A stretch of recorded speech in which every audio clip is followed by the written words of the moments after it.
Chapter 9. Abimelech, son of Jerubbaal, went to his mother's brothers in Shechem, and said to them and to all his mother's clan, "Ask all the citizens of Shechem, which is better for you, to have all 70 of Jerubbaal's sons rule over you, or just one man? Remember, I'm your flesh and blood." When the brothers repeated all this to the citizens of Shechem, they were inclined to follow Abimelech, for they said, "He is related to us." They gave him 70 shekels of silver from the temple of Baal-berith, and Abimelech used it to hire reckless scoundrels who became his followers. He went to his father's home in Ophrah, and on one stone murdered his 70 brothers, the sons of Jerubbaal. But Jotham, the youngest son of Jerubbaal, escaped by hiding. Then all the citizens of Shechem and Beth-Milo gathered beside the great tree at the pillar in Shechem to crown Abimelech king. When Jotham was told about this, he climbed up on the top of Mount Gerizim and shouted to them, "Listen to me, citizens of Shechem, so that God may listen to you." One day the trees went out to anoint a king for themselves. They said to the olive tree, "Be our king." But the olive tree answered, "Should I give up my oil, by which both gods and humans are honored, to hold sway over the trees?" Next the trees said to the fig tree, "Come and be our king." But the fig tree replied, "Should I give up my fruit, so good and sweet, to hold sway over the trees?" Then the trees said to the vine, "Come and be our king." But the vine answered, "Should I give up my wine, which cheers both gods and humans, to hold sway over the trees?" Finally all the trees said to the thorn bush, "Come and be our king." The thorn bush said to the trees, "If you really want to anoint me king over you, come and take refuge in my shade. But if not, then let fire come out of the thorn bush and consume the cedars of Lebanon." Have you acted honorably and in good faith by making Abimelech king? Have you been fair to Jerubbaal and his family? Have you treated him as he deserves? Remember that my father fought for you and risked his life to rescue you from the hand of Midian. But today you have revolted against my father's family. You have murdered his 70 sons on a single stone and have made Abimelech, the son of his female slave, king over the citizens of Shechem, because he is related to you. So have you acted honorably and in good faith toward Jerubbaal and his family today? If you have, may Abimelech be your joy, and may you be his too. But if you have not, let fire come out from Abimelech and consume you, the citizens of Shechem and Beth-Milo, and let fire come out from you, the citizens of Shechem and Beth-Milo, and consume Abimelech. Then Jotham fled, escaping to Beer, and he lived there because he was afraid of his brother Abimelech.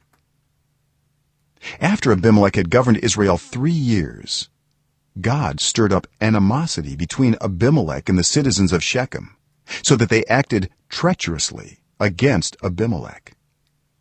God did this in order that the crime against Jerubbaal's 70 sons, the shedding of their blood, might be avenged on their brother Abimelech and on the citizens of Shechem, who had helped him murder his brothers. In opposition to him, these citizens of Shechem set men on the hilltops to ambush and rob everyone who passed by, and this was reported to Abimelech. Now Gaal, son of Ebed, moved with his clan into Shechem, and its citizens put their confidence in him. After they had gone out into the fields and gathered the grapes and trodden them, they held a festival in the temple of their god. While they were eating and drinking, they cursed Abimelech. Then Gaal, son of Ebed, said, "Who is Abimelech, and why should we Shechemites be subject to him? Isn't he Jerubbaal's son, and isn't Zebul his deputy? Serve the family of Hamor, Shechem's father. Why should we serve Abimelech? If only this people were under my command, then I would get rid of him. I would say to Abimelech, 'Call out your whole army.'" When Zebul, the governor of the city, heard what Gaal, son of Ebed, said, he was very angry. Under cover he sent messengers to Abimelech, saying, Gaal, son of Ebed, and his clan have come to Shechem and are stirring up the city against you. Now then, during the night you and your men should come and lie in wait in the fields. In the morning at sunrise advance against the city. When Gaal and his men come out against you, seize the opportunity to attack them." So Abimelech and all his troops set out by night and took up concealed positions near Shechem in 4 companies. Now Gaal, son of Ebed, had gone out and was standing at the entrance of the city gate just as Abimelech and his troops came out from their hiding place. When Gaal saw them, he said to Zebul, "Look, people are coming down from the tops of the mountains." Zebul replied, "You mistake the shadows of the mountains for men."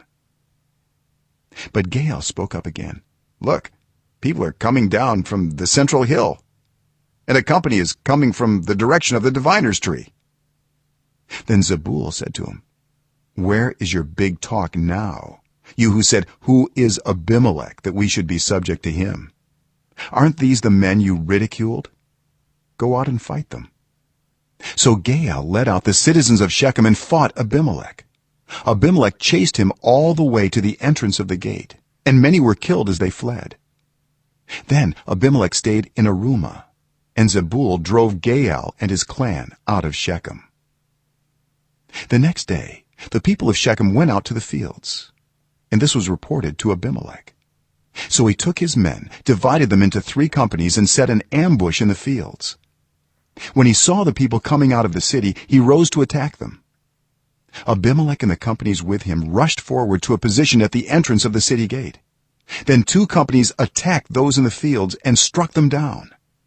All that day Abimelech pressed his attack against the city until he had captured it and killed its people. Then he destroyed the city and scattered salt over it. On hearing this, the citizens in the tower of Shechem went into the stronghold of the temple of El-Berith. When Abimelech heard that they had assembled there, he and all his men went up Mount Zalmon. He took an axe and cut off some branches, which he lifted to his shoulders. He ordered the men with him, "Quick, do what you have seen me do." So all the men cut branches and followed Abimelech. They piled them against the stronghold and set it on fire with the people still inside. So all the people in the tower of Shechem, about 1,000 men and women, also died. Next Abimelech went to Thebez and besieged it and captured it. Inside the city, however, was a strong tower to which all the men and women, all the people of the city, had fled. They had locked themselves in and climbed up on the tower roof. Abimelech went to the tower and attacked it. But as he approached the entrance to the tower to set it on fire, a woman dropped an upper millstone on his head and cracked his skull. Hurriedly he called to his armor-bearer, "Draw your sword and kill me, so that they can't say a woman killed him." So his servant ran him through, and he died. When the Israelites saw that Abimelech was dead, they went home. Thus God repaid the wickedness that Abimelech had done to his father by murdering his 70 brothers. God also made the people of Shechem pay for all their wickedness. The curse of Jotham, son of Jerubbaal, came on them.